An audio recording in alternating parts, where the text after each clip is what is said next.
Bismillahirrahmanirrahim. Alhamdulillahi rabbil alamin. Wa bihi nasta'in ala umuri dunya waddin. Wa afdhalus salati wassalamu taslim ala sayyidina Muhammad wa ala alihi wa ashabihi ajma'in. Allahumma ja'alna mimma yastami'una al-qawla fayattabi'una ahsana. Allahumma la ilma lana illa ma 'allamtana innaka antal alimul hakim. Assalamualaikum warahmatullahi wabarakatuh. Bismillahirrahmanirrahim. Kita mulai minggu kemarin kita sudah bahas tentang surat Al-Balad. Ada tambahan sedikit terkait dengan surat Al-Balad itu.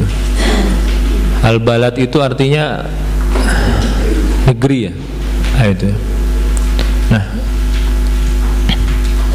kalau dalam surat ini yang dimaksud dia adalah Mekah. Itu. Nah, ada beberapa pondasi supaya suatu negeri itu bisa menjadi yang disebutkan dalam Al-Quran, wal baladut thayyibu yakhruju nabatuhu bi'idni rabbih. Itu. Jadi negeri yang baik itu sebagaimana dalam surat As-Saba, baldatun thayyibatun wa rabbun ghafur. Maka pondasi pertama itu suatu negeri menjadi baik itu adalah khairu ahliha. Ya, penduduk negeri itu mayoritas ya harus baik. Jadi kalau suatu negeri mayoritas penduduknya itu baik, kemungkinan besar negeri itu akan menjadi baik. Tapi sebaliknya, kalau mayoritas penduduk negeri itu tidak baik, maka dia akan menjadi nggak baik. Tuh. Atau biasanya suatu negeri itu dipimpin oleh pemimpin. Maka ketika pemimpin di negeri itu mayoritas dia adalah orang baik, kemungkinan besar negeri itu akan menjadi baik. Nah, itu. Sebaliknya, kalau pemimpinnya itu dia tidak baik, maka akan menjadi tidak baik itu. Dari mana kita lihatnya? Karena itu tadi, coba kita lihat di sejarah Nabi Muhammad SAW itu di kota Mekah itu. Kota Mekah ketika itu tempat yang dulu pernah disinggahi oleh Nabi Ibrahim alaihissalam. Selanjutnya nanti lahir dari keturunan Nabi Ibrahim, dari Nabi Ismail alaihissalam, Nabi kita Muhammad sallallahu alaihi wasallam. Siapa yang memimpin kota Mekah ketika itu? Maka yang memimpin kota Mekah ketika itu adalah orang-orang terbaik yang ada di kota itu, yaitu keluarga Nabi Muhammad sallallahu alaihi wasallam. Itu Bani Hashim. Itu keluarga orang terpandang tuh. Keluarga terbaik di sana. Itu sukunya dari Quraisy. Itu. Itu orang terpandang. Jadi kakek-kakek Nabi Muhammad SAW itu adalah orang yang menyediakan konsumsi ketika orang-orang itu sedang melakukan tawaf nanti di Ka'bah. Itu. Kebayangkan gimana baiknya keturunan dari kakek-kakek dari Nabi Muhammad SAW. Nah itu. Nah, dan ketika Abraha itu menyerang kota Mekah, sebelum dia ingin menghancurkan Ka'bah, itu kakeknya itu menghadap ke Abraha dulu. Dia bilang seperti ini, kalau kamu ingin menghancurkan Ka'bah, silahkan kamu hancurkan, tetapi kamu jangan menghancurkan kaum saya dan barang-barang dan binatang-binatang yang itu dipunyai oleh kaum saya. Itu. Maka akhirnya kakeknya Nabi Muhammad SAW bilang, para binatang, hewan yang dipunyai oleh kaum Quraisy ketika itu disingkirkan terlebih dahulu, gitu, supaya tidak hancur, gitu. Karena Abraha itu ingin menghancurkan Ka'bah, tuh. Dan kakeknya bilang, ini Ka'bah itu bukan punya saya, dia ada yang punya. Kalau kamu ingin menghancurkan silahkan, tapi kamu jangan hancurkan kaum saya. Itu. Nah, itulah kenapa Mekah dan Ka'bah itu menjadi tempat yang terbaik, karena mayoritasnya penduduknya adalah orang-orang baik. Dan Nabi Muhammad SAW itu dilahirkan dari keluarga yang terbaik di sana. Itu. Jadi pondasi pertama suatu negara itu, kalau dia ingin menjadi negara yang baik, mayoritas penduduknya harus baik. Karena nggak mungkin saya bilang semuanya. Manusia itu pasti ada yang itu. Ya, manusia itu levelnya nggak satu level semua. Itu. Dan mustahil di satu wilayah itu semuanya orang baik, itu mustahil. Itu. Maka paling tidak dia harus mayoritasnya dia orang baik. Nah, itu. Kalau misalnya Indonesia sekarang 270 juta penduduknya, maka mayoritasnya itu dia adalah orang-orang baik, insya Allah Indonesia akan menjadi negara baik. Itu aja. Itu dia tadi. Kembali lagi, kalau bukan yang kedua, yang pertama adalah penduduknya, yang kedua adalah pemimpin-pemimpinnya. Nah itu, kalau pemimpinnya mayoritas baik, insya Allah Indonesia akan baik. Ya wallahu alam itu, Bu. Ketika pemimpinnya sudah terbaik, memegang ya. Nah itu mungkin yang terjadi dengan Firaun dan Nabi Musa alaihissalam. Gitu. Nah, itu akan dihadapkan dengan segitu. Maka gimana? Iya, di sanalah ujian keimanan kita. Nah, itu. Ya kan? Dan itulah terjadi dengan para kaum-kaum terdahulu. Ketika mereka adalah orang-orang yang baik tetapi dihadapkan dengan pemimpin yang zalim, maka itu diantara bentuk dari ujian keimanan. Itu. Makanya menjadi baik itu bukan pilihan, tetapi bukan kewajiban juga. Sudah menjadi fitrah manusia itu harusnya jadi orang baik, gitu. Nah, itu. Ya, fitrah manusia itu harus baik. Ya, karena nanti dia menghadapi kehidupan ini, dia akan dihadapi dengan hal-hal yang lain. Nah, itulah potensi manusia menjadi tidak baik. Itu. Ya. Itu yang pertama. Yang kedua, biasanya suatu negara itu dia akan menjadi baik kalau di dalam negara itu para penduduknya itu ada rasa tenggang rasa, atau toleransi. Nah, itu. Nah, kalau ada rasa toleransi di antara para penduduk, itu kemungkinan besar negeri itu akan damai. Tapi kalau tidak ada rasa toleransi, ya sudah wassalam, gitu, akan hancur. Toleransi inilah yang nanti kita itu bisa bersabar atas perilaku saudara-saudara kita yang itu ngeselin biasanya. Nah, itu toleransi di sana, Bu. Itu. Ya. Kalau dalam bahasa Arab itu toleransi itu tasamuh itu. Tasamuh itu adalah dari kata samaha. Samaha itu artinya memaafkan. Itu. Berlapang dada. Itu samaha itu artinya. Artinya orang yang mempunyai perilaku berlapang dada, dia mudah memaafkan, itulah yang bisa meredam situasi, tidak menjadi keruh, situasi tidak menjadi lebih memanas dan lain sebagainya. Dan ini yang saat ini kita nggak ada, bukan nggak ada, sudah berkurang. Sekarang nih orang gampang tersinggung. Jadi makanya tadi yang pertama itu adalah baik dulu, masyarakatnya. Kalau misalnya masyarakatnya sudah baik, biasanya pemimpinnya juga akan lahir dari pemimpin, dia akan menjadi pemimpin yang baik. Cuma nanti realitanya terkadang ada yang masyarakatnya baik, pemimpinnya zalim. Nah itu biasanya yang menjadi pondasi negara itu menjadi baik atau hancur seperti itu. Jadi yang kedua itu harus ada rasa tasamuh dalam masyarakatnya itu, saling tenggang rasa, saling toleransi, saling lapang dada dan sebagainya.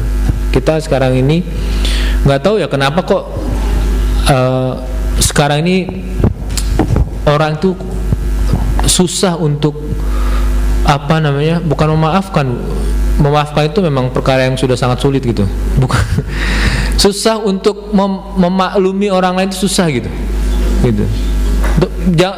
Kita belum sampai pada tahapan memaafkan itu, memaklumi saja gitu. Maklum itu saya contoh seperti ini.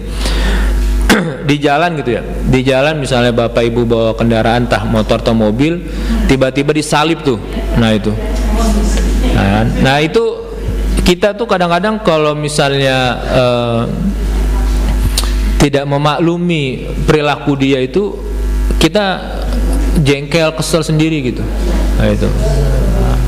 Coba kita mulai untuk memaklumi dalam artian kita mencari ribuan alasan kenapa dia melakukan itu gitu. Jadi mungkin dia lagi kebelet tuh. Nah itu. Iya, kita nggak tahu kan. Kalau kebelet ya orang susah urusannya kan. Nah itu. Atau dia lagi ditunggu istrinya yang sedang mau lahiran. Nah itu bisa seperti itu. Gitu. Karena kita nggak tahu kondisi jalan seperti apa. Yang ketiga ada rasa ta'atuf. Ta'atuf itu adalah saling mengasihi, saling menyayangi dan sebagainya. Nah, ta'atuf Pak, pakai ta, ain, to, fa. Ta'atufun.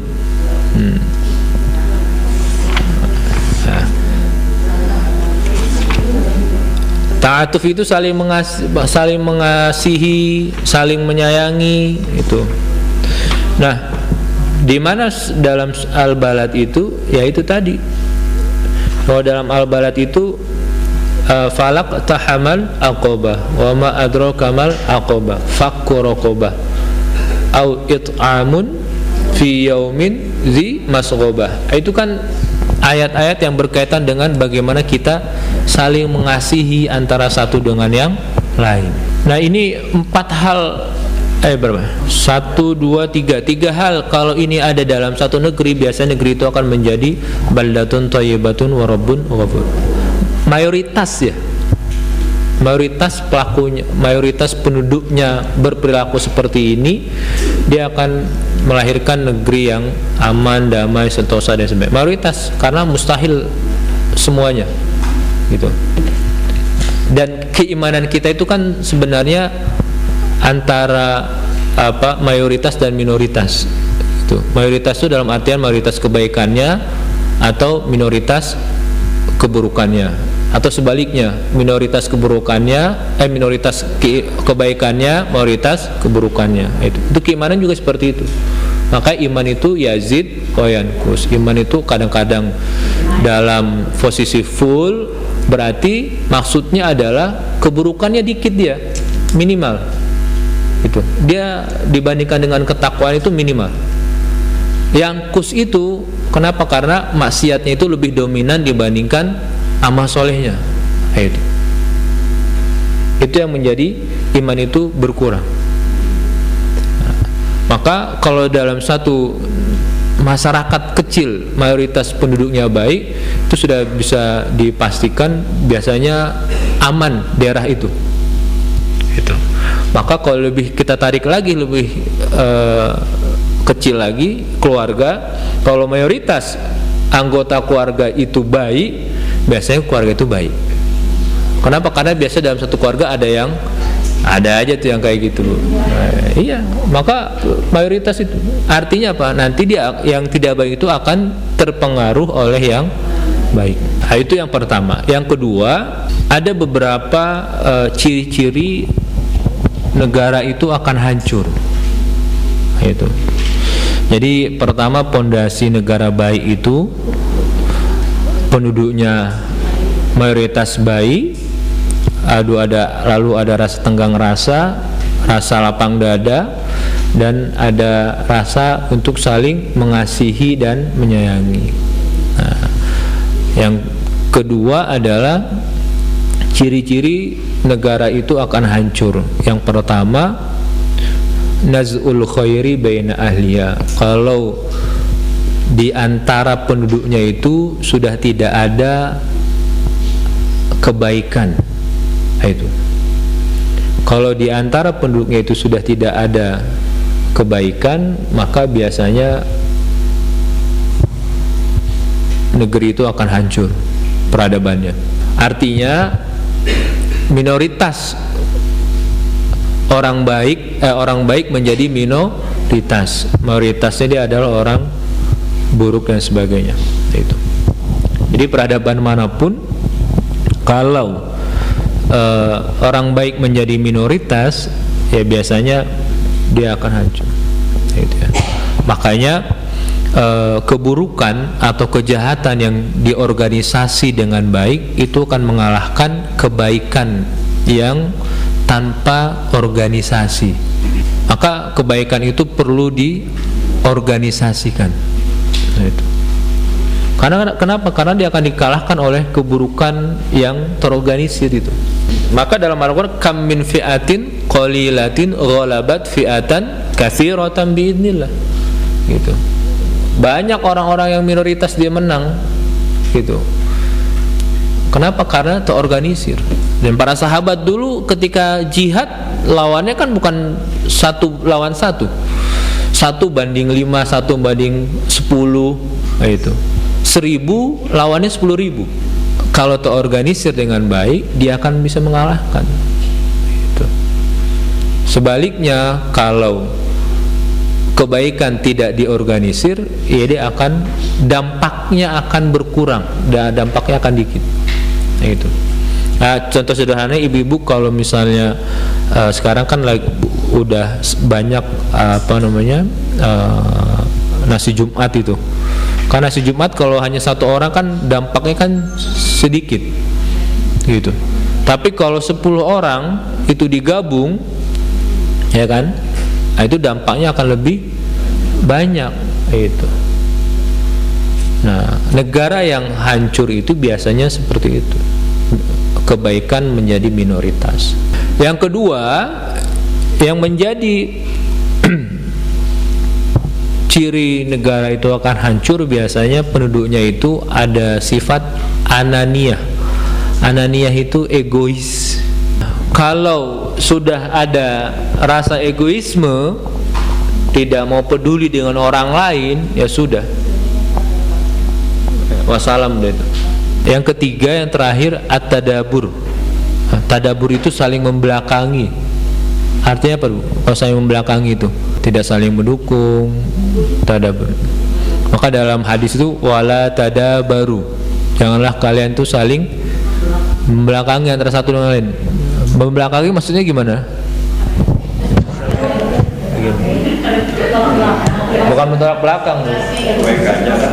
Itu nggak peduli gitu. Kalau egoisme itu ya terkait tadi dengan yang at-ta'atuf itu, Pak. Jadi dia itu tidak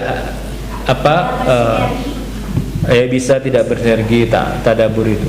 Nah, jadi kalau ananiyah itu lawan itu adalah ta'atuf. Ya. Kalau tasamuh itu lawannya tadabur, gitu ya. Saling bermusuh-musuhan, tadabur itu juga, gitu. Ya, karena kalau orang musuh-musuhan itu nggak mungkin ada harapan, dia akan membelakangi satu dengan yang lainnya. Gitu. Ya. Nah, ini beberapa tambahan. Kenapa surat ini dinamakan surat Al-Balad itu? Karena dia menceritakan Negeri itu kalau mau baik harus ada rasa tasamu, harus penduduknya harus baik, penduduknya harus ada saling mengasihi antara satu dengan yang lainnya dan sebagainya. Nah itu. Nah, ini tambahan sedikit dari surat Al-Balad. Gitu ya. Nah, maka kalau kita melihat setiap nama surat dalam Al-Quran itu ternyata menggambarkan tentang apa konten yang ada di dalam surat tersebut. Jadi kalau tadi surat ini namanya surat Al-Balad, itu, maka kontennya itu diantaranya itu tadi. Kalau ingin menjadi negeri yang gemah ripah loh jinawi, nah itu. Ya, maka itu tadi syaratnya itu disebutkan dalam Al-Quran itu. Selanjutnya kita masuk ke dalam surat Asy-Syams. Bismillahirrahmanirrahim. Wasyamsi wa duhaha wal qamari idza talaha wan nahari idza jallaha. Oh, masih surat Al-Balad? Oh, boleh mangga. Kalau surat Al-Imran, lan tanalul birra hatta tunfiqu mimma tuhibbun, gitu ya. Ini kalau seingat saya nih, itu suatu hari Nabi Muhammad SAW itu ketika itu dalam musim kering, itu ya. Lalu ada sumur yang airnya itu nggak habis-habis, dan itu dipunya oleh orang Yahudi.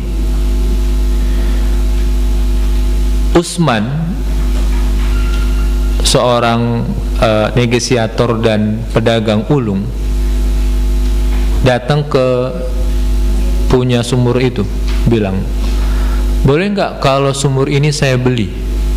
Jangan, kalau sumurnya dibeli saya nggak punya duit nanti, itu karena emang sumur itu aja yang airnya nggak habis tuh ya. Nah, lalu negosiasilah Utsman itu, bagaimana kalau dibagi hari saja. Misalnya seminggu ini saya beli, minggu depan kamu boleh jualan. Nah, itu oke. Terjadilah deal-dealan antara Utsman dengan orang Yahudi tersebut. Nah, akhirnya diinformasikanlah kepada Nabi Muhammad SAW, ya Rasulullah, sumur itu bisa kita pakai di minggu saja, minggu depan giliran dia jual beli. Maka akhirnya Muhammad SAW menginformasikan kepada para sahabat yang lain, waktu untuk ngambil air hanya seminggu, silahkan yang mau ngambil air. Nah, itu ya, itu Utsman bayar bu, seminggu itu nyewa dia.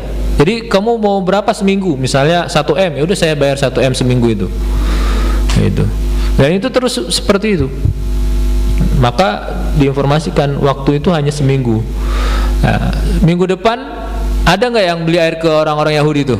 Nggak ada, karena udah itu hebatnya Utsman bin Affan tuh, karena dia memang seorang negosiator dan pedagang ulung.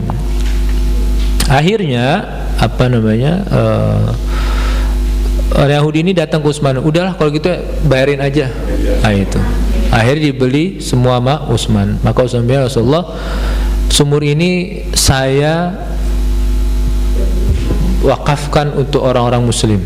Nah, itulah. Padahal itu adalah harta yang paling berharga ketika itu. Kenapa? Karena hanya sumur itu yang tetap mengalir airnya ketika musim kering. Nah, maka diantaranya turunlah ayat tanalul birra hatta tunfiqu mimma tuhibbun.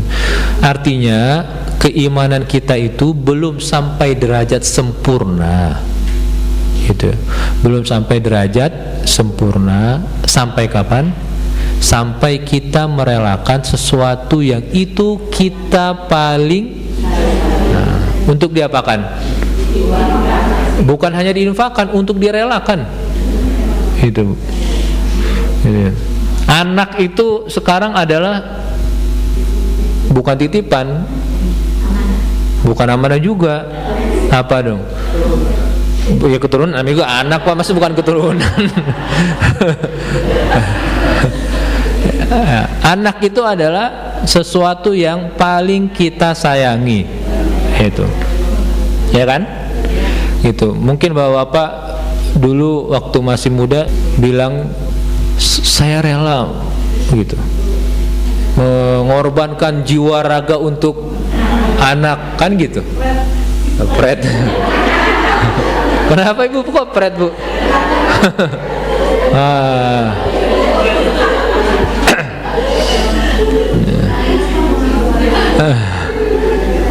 Nah, itu yang kenapa, kan anak itu seperti itu. Makanya kata Allah Subhanahu wa taala, kalau ada dari hambaku yang aku ambil samratu fuadi. Samro fuadi itu buah hatinya. Dia sabar, dia menerima ketetapanku, maka aku akan ganti dari apa yang aku ambil lebih baik nanti di akhirat. Nah, itu. Jadi kayak gitu. Ya. Jadi fakku raqabah itu adalah bukan hanya membebaskan budak, tetapi bagaimana jihad kita itu melawan diri kita sendiri. Nah, maka fakku raqabah itu dia adalah mujahadah nafsi. Bagaimana jiwa kita ini bisa merelakan sesuatu yang itu Allah tetapkan kepada kita dan kita menerima dengan kesabaran. Itu lapang dada itu tingkatan paling top kalau lapang dada itu. Tapi kita sudah sabar saja menerima ketetapan Allah, itu sudah luar biasa tuh. Karena untuk menuju lapang dada itu juga butuh effort yang luar biasa juga. Mudah diucapkan saja, tapi tidak mustahil untuk dilakukan. Itu. Insya Allah kita bisa, Pak. Gitu. Insya Allah kita bisa. Maka mujahadah itu perlu.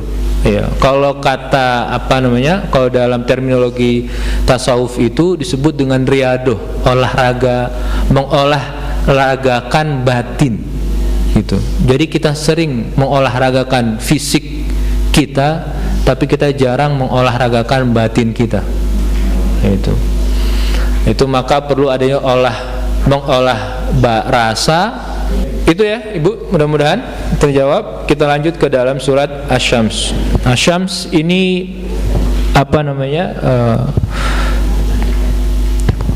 dia surat yang ke-26 yang turun kepada Nabi Muhammad SAW.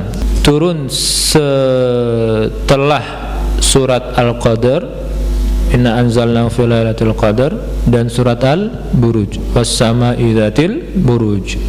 Makkiyah bil ittifaq, artinya dia diturunkan di kota Mekah menurut mayoritas dan kesepakatan para ulama. Asy-Syamsu itu artinya apa, Pak? Matahari. Bukti manusia itu dan ilmu pengetahuan itu selalu berkembang adalah dulu orang mengira bumi itu adalah poros. Dulu tuh, Pak. Karena pengetahuan belum berkembang seperti sekarang. Setelah berkembang ternyata bumi bukan porosnya. Ternyata bumi yang mengitari. Itu buktinya. Artinya pengetahuan artinya ilmu pengetahuan itu akan terus selalu berkembang selama alam semesta ini masih ada. Itu.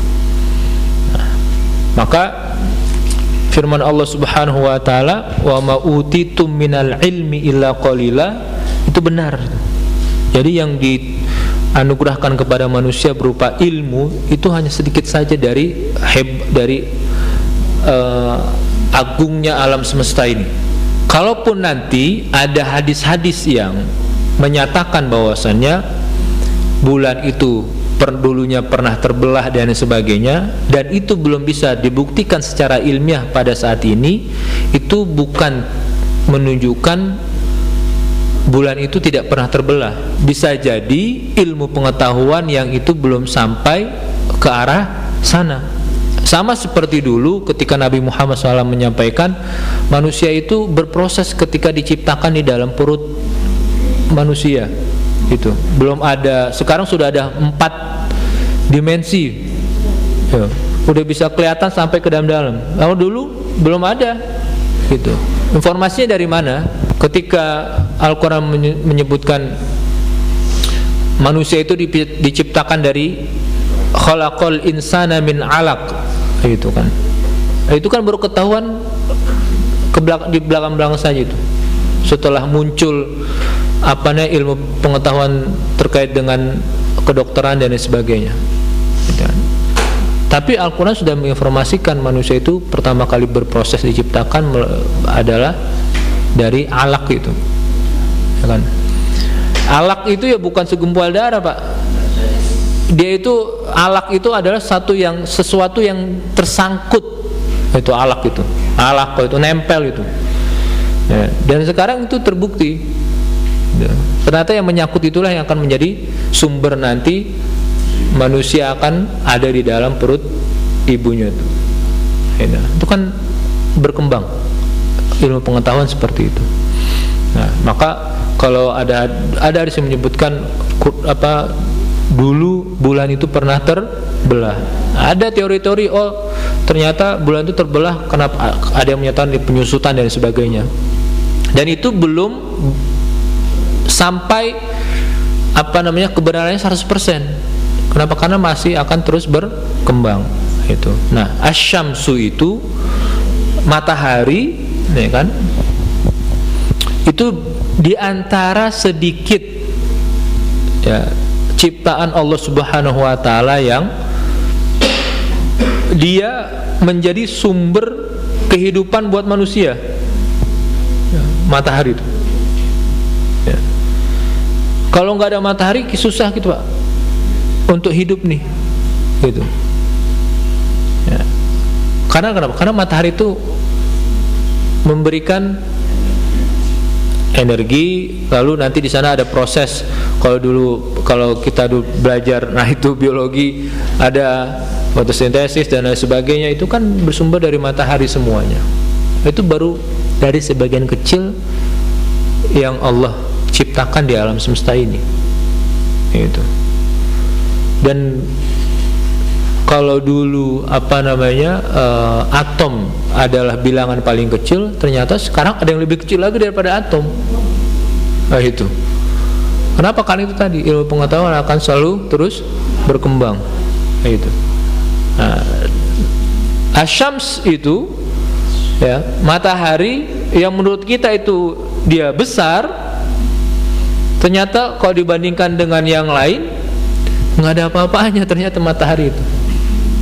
Itu ya. Matahari yang katanya besar menurut kita itu, ternyata kalau kita lihat alam semesta ini ternyata kecil juga ternyata matahari gitu. Cuman jangan bandingkan matahari dengan bumi. Nah itu. Tapi kalau matahari dibandingkan dengan benda-benda galaksi yang lainnya, ternyata nggak besar-besar juga nggak matahari itu. Apa hubungan al-balad dengan asyams itu?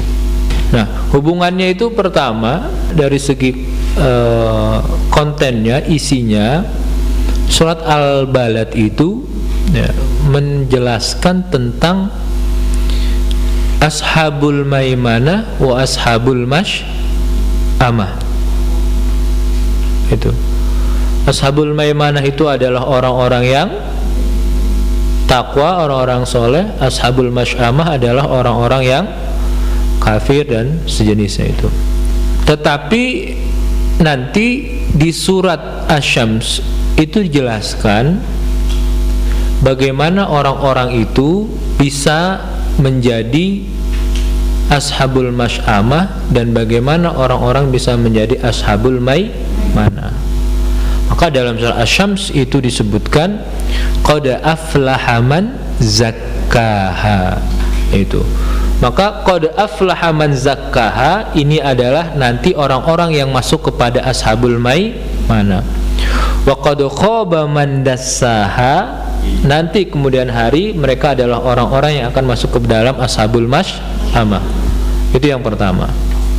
Jadi menjelaskan tentang bagaimana cara masuk ke dalam kategori ashabul maimanah dan ashabul masy'amah.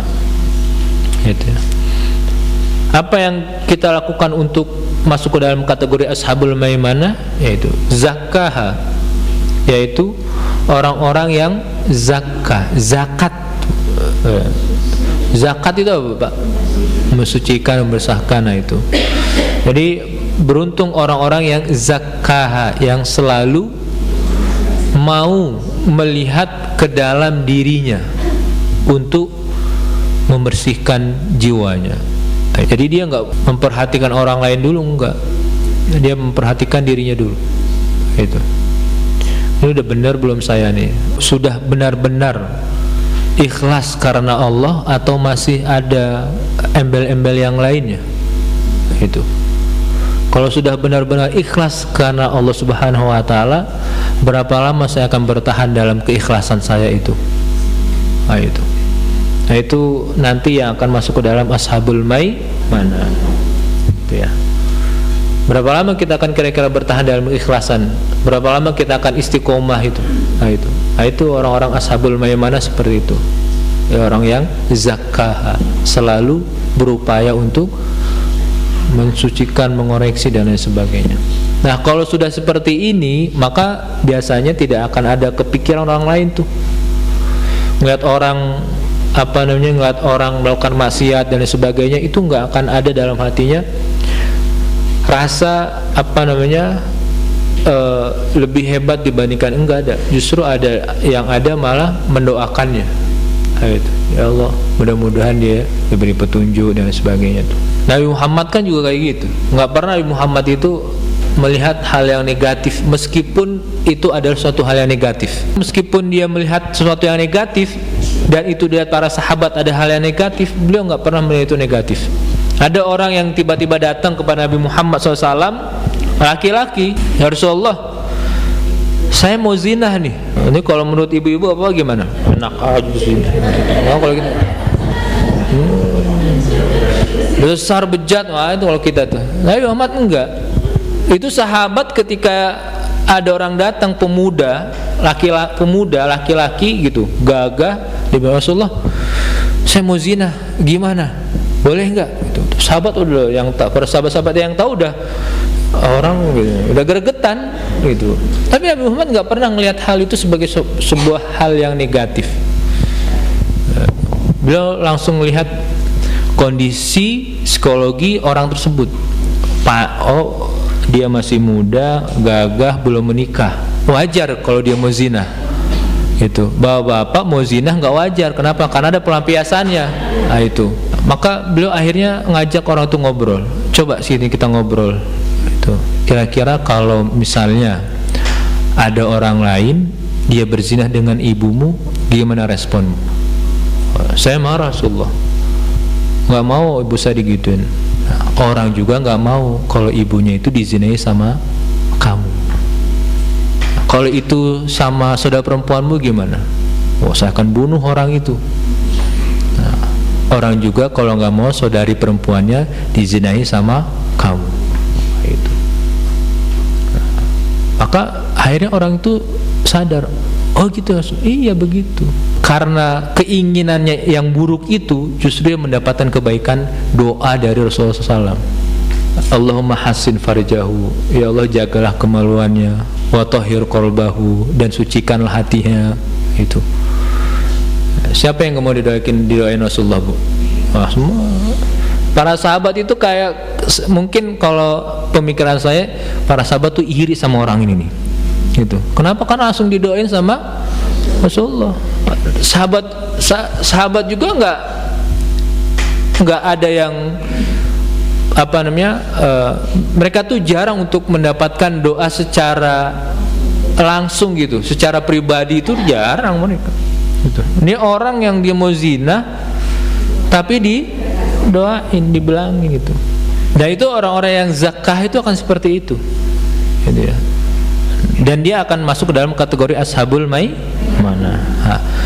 Lalu apa yang ashabul masy'amah itu? Yang selanjutnya dasaha, Dasa itu artinya secara bahasa menginjak-injak gitu. Dasa yadusu itu artinya menginjak gitu. Jadi qad aflaha man zakkaha, sungguh beruntung orang-orang yang zakka, yang menyucikan ha itu balik kepada jiwanya itu. Maka yang kedua, merugi orang-orang yang menginjak-injak ha itu kembali kepada jiwanya. Ada nggak orang-orang yang menginjak jiwanya, Bu? Nggak ada. Ada nggak? Ada. Kita suka menginjak-injak diri kita sendiri.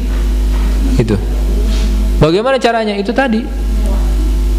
Kita merasa lebih hebat. Kita merasa lebih baik. Itu kita sedang menginjak-injak diri kita sendiri. Artinya kita sedang menghinakan diri kita sendiri. Itu. Ya kan? Maka ada dalam salah satu hadis qudsi Nabi Muhammad SAW itu pernah menyampaikan, man dzalladzi yata'ala alayya, siapa ada orang yang dia merasa lebih hebat dibandingkan aku, sampai dia berkata bahwasannya Allah itu tidak akan mengampuni dosa manusia. Siapa orang bilang-bilang kayak gitu? Nah, itu ditantang sama Allah Subhanahu wa taala. Kalau ada orang kayak gitu, datangin ke saya kan. Gitu. Kenapa? Karena Allah itu sudah mempunyai sifat Ghafur. Artinya dia akan selalu memaafkan dan mengampuni hambanya sebesar apapun dosanya. Gitu. Wahai anak Adam, meskipun dosamu sebesar gunung dan setinggi langit, dan kamu datang kepadaku, kamu taubat kepadaku, fala ubali, aku tidak akan peduli dengan dosamu. Aku akan ampuni dosamu semuanya tuh. Itu. Allah nggak pernah menutup pintu maafnya untuk kita. Tapi ada manusia yang itu Allah nggak akan bakal diampuni itu. Nah itu yang dasar seperti itu biasa itu. Yang dia menginjak-injak jiwanya sendiri, menghinakan dirinya, merasa lebih tahu, merasa lebih hebat dan sebagainya. Nah itu. Nah maka orang-orang seperti ini, kalau dia bukan mukmin, maka dia masuk ke dalam kategori kafir, orang-orang yang kafir. Maka orang kafir itu kembali kepada ashabul masy'amah. Itu. Kalau dalam surat Al-Waqiah itu ashabus shimal. Wa ashabus shimali ma ashabus shimal fi sidrim makhdud wa talhim mandud wa zillim.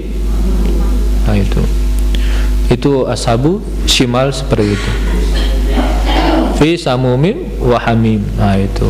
Jadi surat Asy-Syams itu menjelaskan tentang bagaimana cara kita masuk ke dalam kategori orang-orang ashabul maimanah, dan nauzubillah masuk ke dalam kategori orang-orang ashabul masy'amah.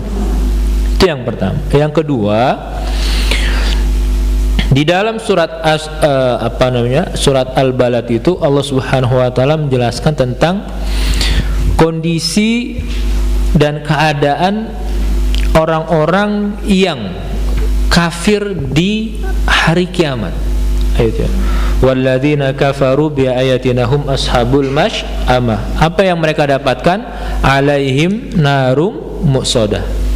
Itu kondisi orang yang ashabul masy'amah seperti itu di akhirat.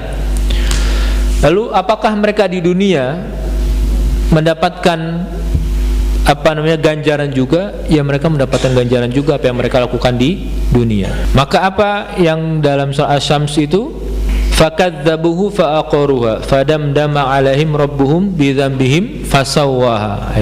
Itu diantara yang mereka dapatkan ketika mereka di dunia. Wala yakhafu uqbaha. Jadi munasabahnya adalah, kalau di surat Al-Balad Allah Subhanahu wa taala menginformasikan kepada kita apa yang didapatkan oleh orang-orang yang kufur di akhirat, Di dalam surat Asy-Syams Allah menggambarkan kepada kita apa yang didapatkan akibat dari kekufuran mereka di dunia. Nah, itu. Kalau kita mintanya Rabbana atina fid dunya hasanah, kalau mereka merasakan azabnya itu fid dunya wal akhirah. Itu. Mereka mendapatkan ganjarannya di dunia dan di akhirat. Itu yang munasabah dari hubungan antara surat Asy-Syams dan Al-Balad. Baik. Yang kedua, tema surat ini adalah yang pertama terkait dengan Allah Subhanahu wa taala bersumpah dengan ciptaannya yang ada di bumi dan yang ada di langit.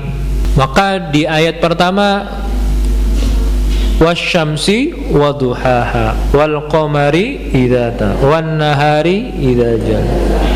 Itu terkait dengan apa?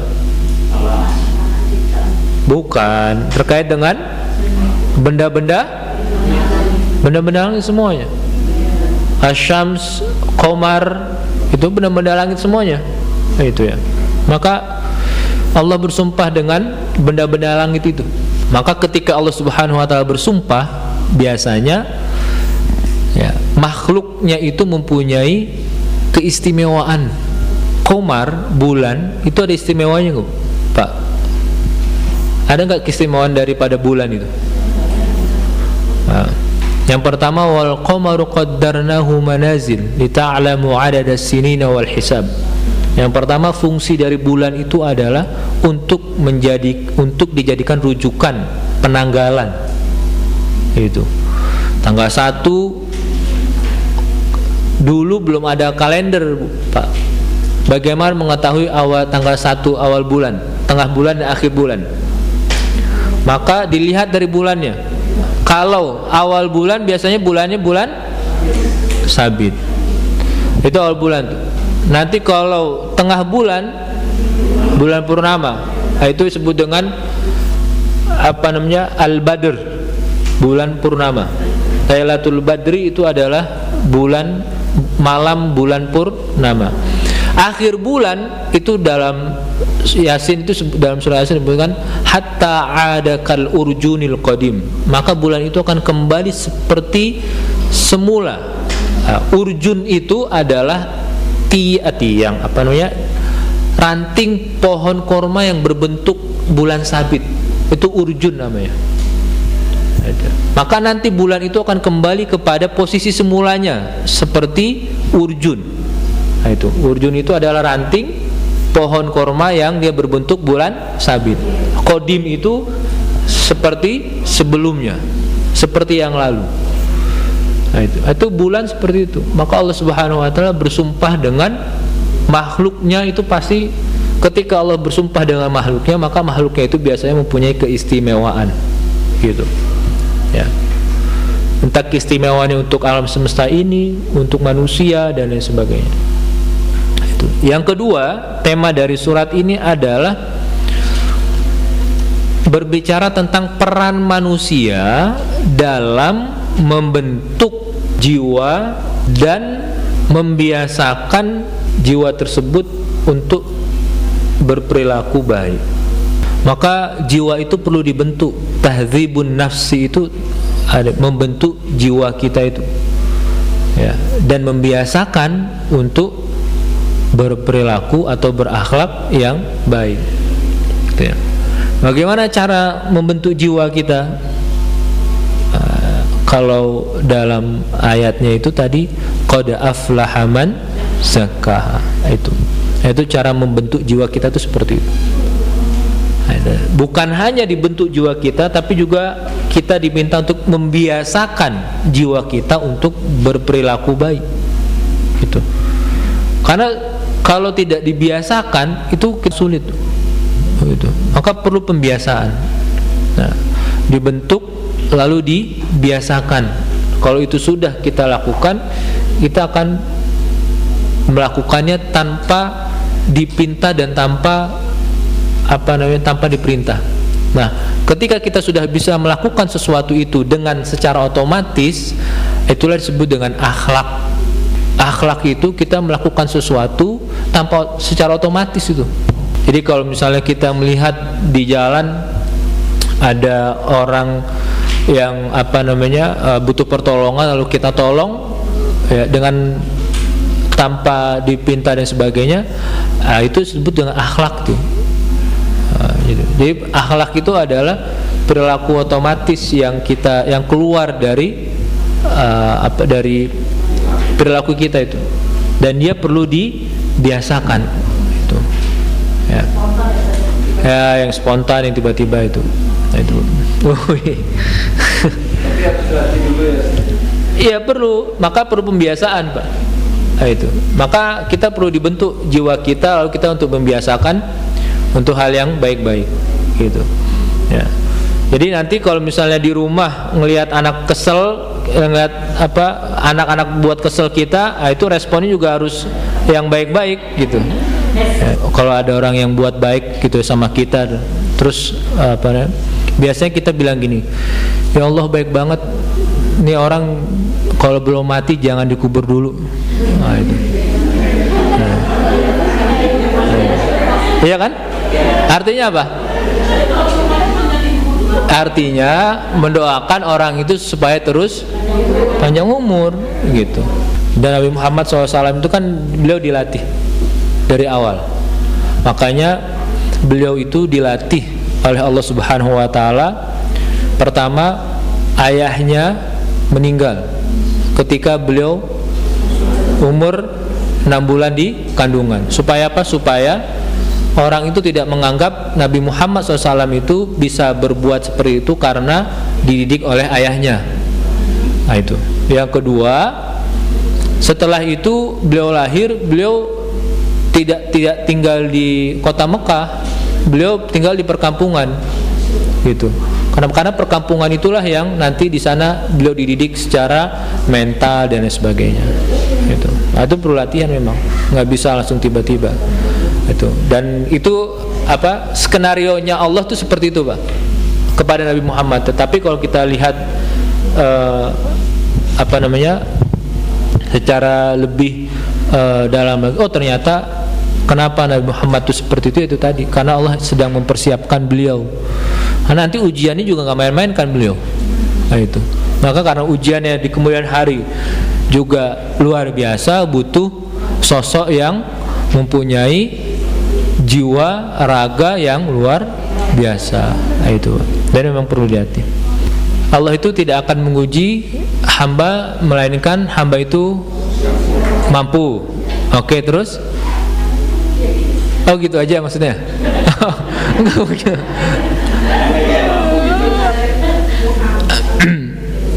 Jadi gini, standarnya gini Bu, Allah itu akan menguji sesuai dengan kadar keimanan kita masing-masing. Itu pertama itu. Dan ketika Allah sebutkan Allah itu tidak akan menguji sesuai kemampuan hambanya, itu artinya Allah itu tahu kapasitas kita.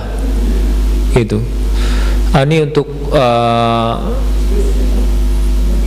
ibu kapasitasnya di angka 7 sajalah. Itu ya udah diuji aja sampai situ. Nah, jadi kalau belum 7 berarti belum selesai ujiannya itu. Ah gitu. Nah, kalau sudah sampai 7 berarti 7 berhasil nih. Berarti ya nanti berat apa enggak sebenarnya dilihat nanti dari keimanannya, Bu. Gitu. Makanya ujian itu kan tadi yang sudah pernah kita bahas, dia kan sebenarnya bukan suatu hal yang tiba-tiba datang. Dia sudah menjadi satu paket dengan ketika kita lahir di dunia. Gitu. Jadi kalau kita lahir di dunia terus kita mengharapkan tidak ada ujian, ya nggak usah hidup sebenarnya. Nah itu. Karena dia sudah satu paket. Nah itu. Cuma nanti di kemudian hari bagaimana kita melihat dia sebagai berat atau tidaknya, yaitu nanti dilihat dari bagaimana hambanya itu responnya seperti apa ketika pertama kali dia diuji oleh Allah Subhanahu wa taala. Kalau responnya baik, biasanya dia hanya di awal saja merasa itu berat gitu. Di sananya juga dia akan rasakan oh ternyata bisa dilewati dan sebagainya gitu. Dan manusiawi dan lumrah kalau kita itu bukan ngeluh ya, tapi ngerasa bahwasannya kok ujian ini kok berat ya, itu manusiawi sebenarnya gitu. Dan itu juga pernah dirasakan oleh Nabi Muhammad SAW. Cuman ujiannya beliau itu bukan terkait ujian dirinya, tetapi ujian umatnya gitu. Nah kalau kita kan ujiannya kita doang. Kita dengar azan sebentar Bapak. Baik Bapak, Ibu-ibu, kita lanjutkan insyaallah di minggu akan datang. Mari sama-sama kita tutup majelis ini kita dengan berdoa kepada Allah Subhanahu wa taala. Apa yang kita lakukan di siang hari ini mudah-mudahan menjadi bekal kita untuk nanti di dunia dan di akhirat. Allah menjauhkan dari hati kita sifat-sifat yang buruk. Ya Allah menanamkan ke hati kita akhlak yang baik, sifat yang baik. Allah memberikan kepada kita semua husnul khatimah. Allah menganugerahkan kepada kita keturunan yang baik dan berbakti dan soleh dan solehah. Al-Fatihah. A'udzubillahi minasyaitonir rajim. Bismillahirrahmanirrahim. Alhamdulillah.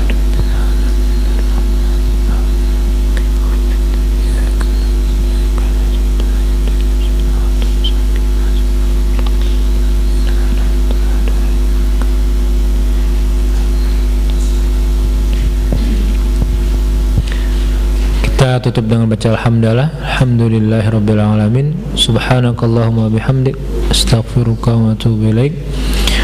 Astagfirullahaladzim fi ri'ayatihi wa zimmatihi. Wassalamualaikum warahmatullahi wabarakatuh.